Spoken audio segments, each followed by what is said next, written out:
मित्रांनो नमस्कार. तुमचं माझ्या युट्यूब चॅनल मध्ये स्वागत आहे.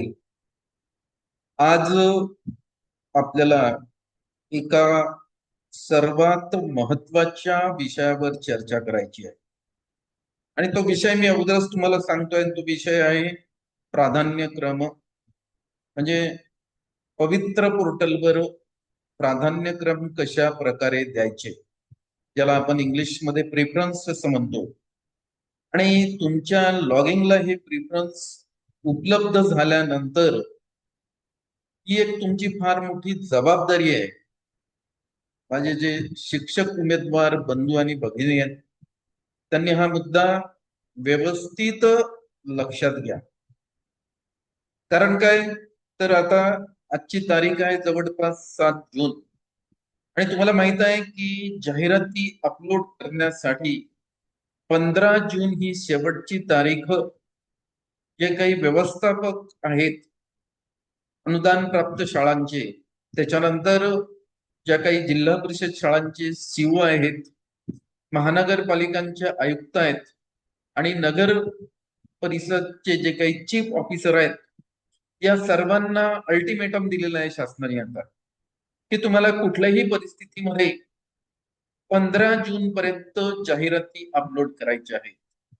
आणि एकदा ह्या जाहिराती अपलोड केल्या की मग आपले जे शिक्षक उमेदवार आहेत त्यांची जी भूमिका आहे ती महत्वाची आहे.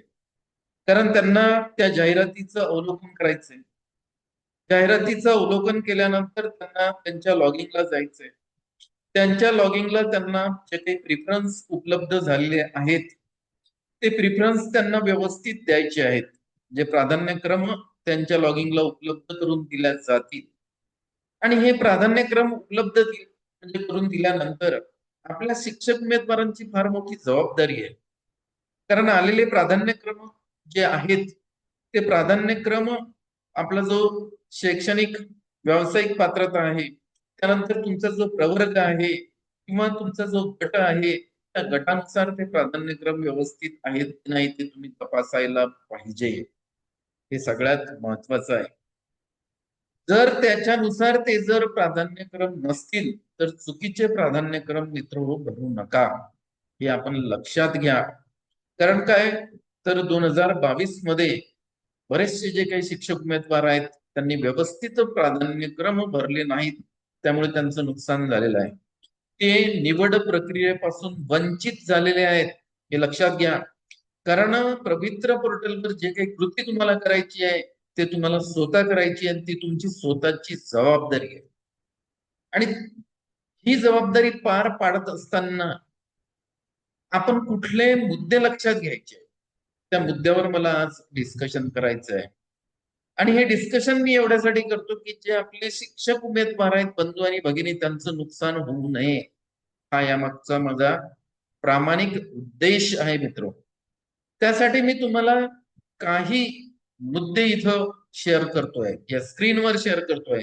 त्या मुद्द्याचा आपण जर विचार केला तर आपल्या गुणवत्तेनुसार जे काही आपल्याला प्राधान्यक्रम आलेले आहेत त्या प्राधान्य क्रम जर आपण व्यवस्थित भरले तर आपली निवड निश्चित होणार आहे. एवढं आपण लक्षात घ्या. जर आपण व्यवस्थित प्राधान्यक्रम भरले नाही, त्याच्यामध्ये काही त्रुटी राहिल्या तर आपण निवड प्रक्रियेपासून मित्र वंचित राहतो. त्यासाठी एकदा का हे प्राधान्यक्रम तुम्ही जर लॉक केले की याला बदलता येत नाही. म्हणून प्राधान्यक्रम येण्या अगोदर तुम्ही एक नाही 10 वेळा विचार करा आणि विचारपूर्वकच प्राधान्यक्रम द्या. कारण 15 तारखेनंतरचा जो काही प्रोग्राम आहे पवित्र पोर्टलवरचा, जवळपास तुम्हाला 4 ते 5 दिवस जाहिरातीचं अवलोकन करायचं आणि जाहिरातीचं अवलोकन केल्यानंतरच तुमच्या लॉगिंगला प्राधान्यक्रम उपलब्ध होणार आहेत. हे लक्षात घ्या. मी वारंवार काही गोष्टीचा उल्लेख करतो ते एवढ्यासाठीच करतो की महत्वाच्या काही याच्यामधले विषय आहेत आणि त्या महत्वाच्या बाबीकडे जर आपण दुर्लक्ष केलं तर मग आपलं नुकसान होते. आणि आपण त्याकडे जर लक्ष दिलं तर आपलं नुकसान होणार नाही. सर्वात महत्वाचा मुद्दा हा सांगतो मी तुम्हाला तुम्हाला प्राधान्यक्रम हे दोन भागामध्ये येणार आहे. एक मुलाखती विना आणि दुसरा मुलाखती सह. मुलाखती विना ज्याला आपण इंग्लिशमध्ये विदाऊट इंटरव्ह्यू असं म्हणतो, आणि दुसरे प्राधान्यक्रम जे आहेत ते मुलाखती सह येणार आहेत, म्हणजेच वैध इंटरव्ह्यू येणार आहे. तर आतापर्यंतचा अनुभव असा आहे की पहिल्या भागामध्ये मुलाखती विना हे प्राधान्यक्रम आलेले आहेत. ज्या ज्या म्हणजे संस्थांनी मुलाखती विना हा ऑप्शन स्वीकारलेला आहे त्या संस्थांचे प्राधान्यक्रम आलेले आहेत. आणि हे लक्षात घ्या, मुलाखती विना त्याच्यामध्ये जिल्हा परिषदच्या शाळा, म्हणजे ज्याला आपण स्थानिक स्वराज्य संस्थांच्या शाळा म्हणतो, त्यामध्ये जिल्हा परिषदच्या शाळा आहेत, नगर परिषदच्या शाळा आहेत आणि महानगरपालिकांच्या शाळा आहेत.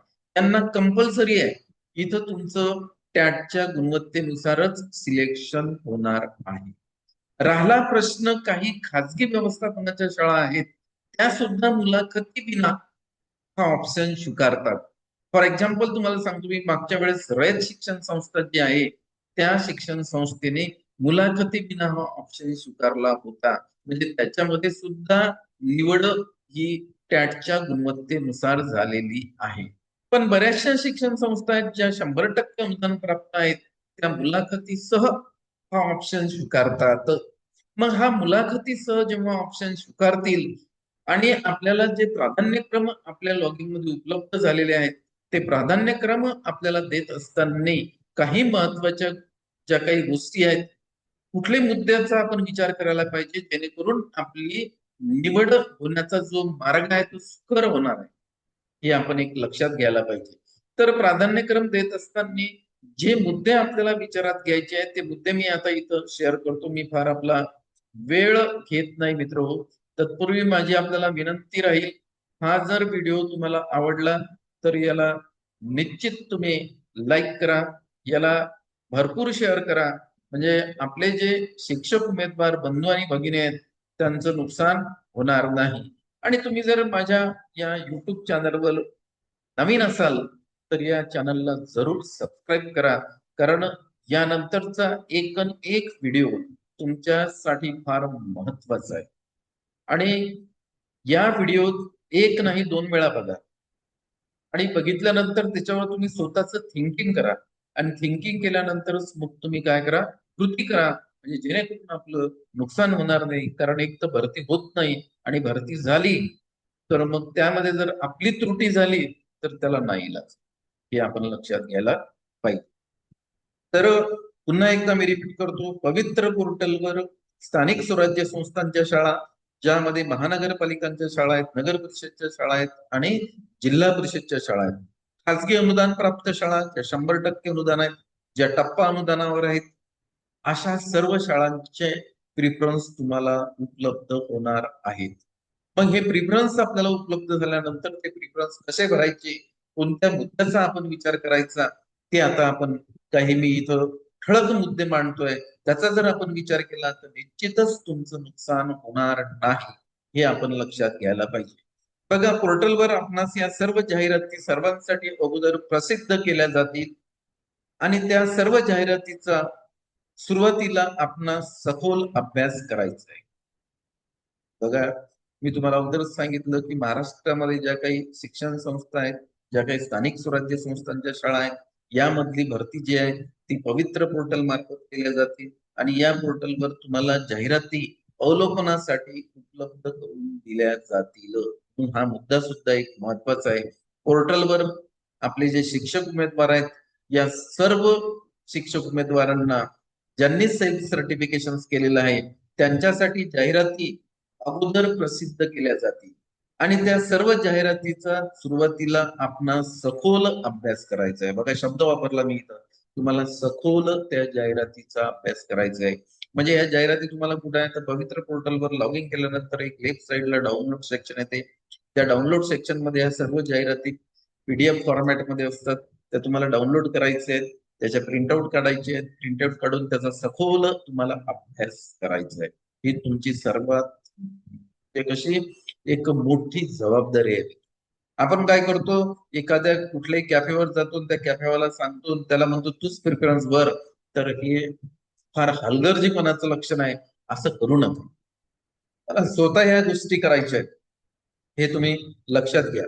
जाहिराती प्रसिद्ध केल्यावर त्या पाहण्यासाठी किंवा त्यांचा अभ्यास करण्यासाठी आपणास 5 ते 6 दिवसाचा कालावधी दिला जाऊ शकतो. म्हणजे 15 जून नंतर तुम्हाला 5 ते 6 दिवसाचा म्हणजे 20 जून पर्यंत एक जाहिराती पाहण्यासाठीचा कालावधी उपलब्ध करून दिल्या जाऊ शकतो.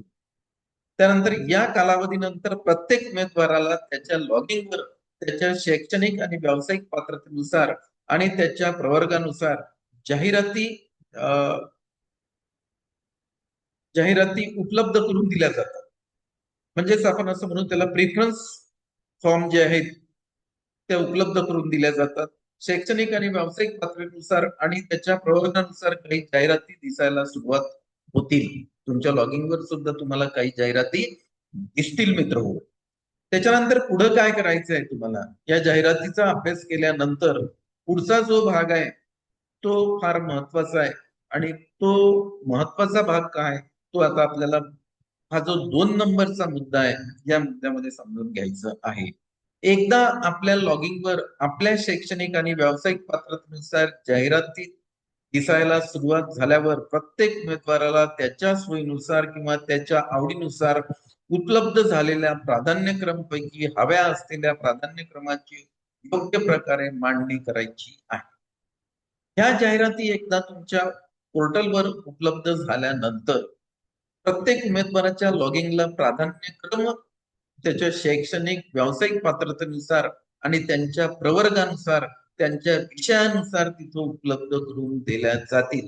आणि हे तुम्हाला आवर्जून तपासून घ्यायचं आहे की माझ्या लॉगिंगवर जे प्राधान्यक्रम आलेले आहेत ते माझ्या शैक्षणिक आणि व्यावसायिक पात्रतेनुसार, माझ्या विषयानुसार, माझ्या माध्यमानुसार आणि माझ्या प्रवर्गानुसार आहेत किंवा नाहीत, हे तुम्हाला तपासून घ्यायचं आहे. ते जर योग्य असेल तरच ते प्राधान्यक्रम तुम्हाला भरायचे आहेत. अन्यथा ते जर योग्य नसतील तर तुम्हाला संबंधित जिल्ह्याच्या एज्युकेशन ऑफिसरकडे जाऊन त्याची दुरुस्ती सुद्धा करून घेता येते, हे आपण लक्षात घ्या. होऊ शकते बऱ्याचशा शिक्षक उमेदवारांना चुकीचे सुद्धा प्राधान्यक्रम येतात, कारण हे शेवटी एक कसं आहे माहिती आहे का, ही ऍटो सिस्टीम आहे आणि याच्यामध्ये काही चुका सुद्धा होतात. म्हणून आपल्याला आपल्या लॉगिंगला जे काही प्राधान्यक्रम आहेत ते प्राधान्यक्रम तपासून घ्यायचे आहेत. ही संबंधित उमेदवाराची, शिक्षक उमेदवाराची जबाबदारी आहे. तपासत असताना मी तुम्हाला सांगितलं तुमचे शैक्षणिक आणि व्यावसायिक पात्रतेनुसार ते प्राधान्यक्रम आहेत का ते बघा, तुमच्या विषयानुसार ते प्राधान्यक्रम आहेत का ते बघा, तुम्ही ज्या गटासाठी पात्र आहात त्या गटानुसार ते प्राधान्यक्रम आहेत का ते बघा. गट म्हणजे कोणता, 1 ते 5, 6 ते 8, 9 ते 10, 11 ते 12 हा गट तुम्हाला तपासायचा आहे. त्यानंतर तुम्ही कोणत्या विषयासाठी पात्र आहात शिकवण्यासाठी, तो विषय सुद्धा व्यवस्थित आला की ते बघायला पाहिजे. तुमचं माध्यम बघायला पाहिजे की माध्यम सुद्धा व्यवस्थित आहे की नाही ते सुद्धा तुम्ही बघायला पाहिजे. आणि त्यानंतर सगळ्यात महत्वाचा जो भाग येतो त्याच्यामध्ये तो म्हणजे तुमचा प्रवर्ग तुम्हाला बघायचा, की आपण ज्या प्रवर्गासाठी आपण ज्या प्रवर्गामध्ये येतो त्याच प्रवर्गाचे प्राधान्यक्रम आहेत की नाही ते आपण बघायला पाहिजे. त्याशिवाय त्या प्राधान्यक्रम देऊ नका, त्याला लॉक करू नका. हा एक सगळ्यात महत्वाचा भाग आहे. आणि मागच्या याच्यामध्ये 2022च्या शिक्षक भरतीमध्ये बरेचसे जे आपले शिक्षक उमेदवार आहेत त्यांचं याच्यामध्ये नुकसान झालेलं आहे. मग ते आम्हाला त्याच्यानंतर विचारतात की सर आता हे आम्ही असं असं आमचं चुकलेलं आहे, आता काय आम्ही करायचं. मित्र, एकदा झाली की चूक या सिस्टीम मध्ये दुरुस्त करायला फार वेळ लागतो. एक तर ती दुरुस्त सहसा होत नाही आणि दुरुस्त करायला गेले तर ती वेळखाऊ प्रोसेस आहे, ही आपण लक्षात घ्यायला पाहिजे. त्यामुळे या सिस्टीम मध्ये आपल्याला जेही कार्य करायचं आहे ते कार्य विचारपूर्वक करायचं. एकदा नाही, दोनदा नाही, 10 वेळा विचार करा आणि त्याच्यानंतरच कुठली कृती करा मित्र. हे सगळ्यात महत्वाचं आहे. आणि सगळ्यात शेवटचा मुद्दा जो आहे, तिसरा मुद्दा मी याच्यामध्ये मांडलेला आहे आणि तो मुद्दा असा आहे मित्र की प्राधान्यक्रम देत असताना उमेदवारांनी सुद्धा प्राधान्यक्रम द्यावेत, जेणेकरून कोणत्याही प्रकारची चूक होऊन आपली पुढे चालून गैरसोय होणार नाही याची काळजी. म्हणजे प्रत्येक शिक्षक उमेदवाराला कळकळीची विनंती राहणार आहे की तुम्ही जे प्राधान्यक्रम द्याल ते स्वतः द्या. तुम्ही कुठल्याही कॅफेवाल्यावर ही जबाबदारी टाकू नका. कारण मग आपण काय होतो, एकदा चूक झाली की त्यानंतर ओरडतो की मी नाही दिले, त्या कॅफेवाल्याने दिले. आणि आपण तिथं जातो, आपला लॉगिन पासवर्ड त्याला देऊन टाकतो आणि त्याच्यानंतर तो कॅफेवाला त्याच्या मनाप्रमाणे देते, याला एक देतो, याला दोन देतो, याला तीन देतो, असे तो प्राधान्यक्रम देतो. तो कुठल्याच प्रकारचा विचार करत नाही. म्हणून मी हा शेवटचा एक महत्वाचा मुद्दा तुम्हाला सांगितलेला आहे. प्राधान्यक्रम देत असताना उमेदवारांनी स्वतः प्राधान्यक्रम द्यावेत, जेणेकरून कोणत्याही प्रकारची चूक होऊन आपली पुढे चालून गैरसोय होणार नाही. हे प्राधान्यक्रमामध्ये जर आपली चूक झाली तर आपली फार मोठी गैरसोय याच्यामध्ये होते. म्हणजे आपण निवड प्रक्रियेच्या बाहेर सुद्धा पडू शकतो. आपल्याला टॅटची गुणवत्ता आहे आणि टॅटची गुणवत्ता असून सुद्धा आपण त्या निवड प्रक्रियेच्या बाहेर जर पडलो तर यापेक्षा मोठं आपल्या आयुष्यात नाही.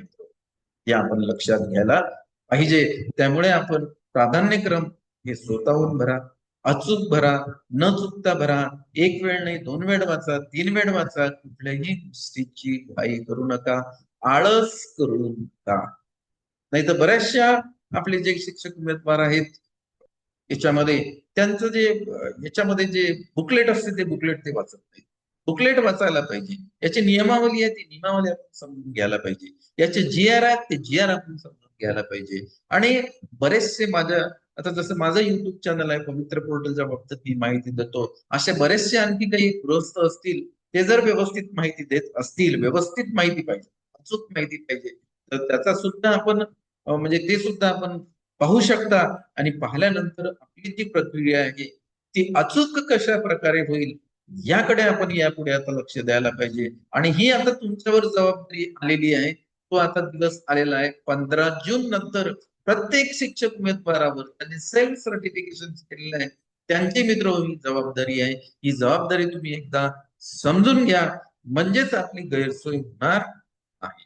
आणि या पुढच्या व्हिडिओमध्ये आपल्याला आणखी यावर एक मला तुमच्या सोबत एक आणखी महत्वाची जी माहिती आहे ती शेअर करायची आहे. ते म्हणजे एक बिंदू एक पद. कारण काय, तर ट्रायल आणि एरर मेथडनी या पवित्र पोर्टलमध्ये बऱ्याचशा दुरुस्त्या यांनी केलेल्या आहेत. त्यापैकी एक दुरुस्ती आणखी याच्यामध्ये आलेली आहे, ते म्हणजे एक बिंदू एक पद. यावर सुद्धा आपल्याला चर्चा करायची आहे. म्हणून या पुढचा व्हिडिओ सुद्धा तुम्हाला आवर्जून बघायचा आहे, म्हणजे जेणेकरून एक बिंदू एक पद हे काय भानगड याच्यामध्ये नवीन आलेली आहे हे तुमच्या लक्षात यायला पाहिजे. तर मी आजच्या या व्हिडिओमधून तुम्हाला प्राधान्यक्रम कशा प्रकारे द्यावे आणि प्राधान्यक्रम देत असताना कोणत्या गोष्टीचा आपण विचार केला पाहिजे, कोणते मुद्दे आपण लक्षात घेतले पाहिजे, त्या मुद्द्याचा इथं आपण उहापोह केलेला आहे. आणि माझी अपेक्षा एवढीच आहे, तुम्हाला हा व्हिडिओ आवडला असेल तर याला लाईक करा. आणि तुमचे काही प्रश्न असतील तर कमेंट्स मध्ये जरूर तुम्ही याच्यामध्ये विचारू शकता. वैयक्तिक विचार म्हणजे उत्तर न देता मी व्हिडिओच्या माध्यमातून उत्तर देतो. फक्त प्रश्न तेवढाच तुमचा तो दर्जेदार असायला पाहिजे, म्हणजे आम्हाला उत्तर द्यायला सोयी. ठीक आहे. तर आजच्या या चर्चेला मी इथं पुन्हा विराम देतो.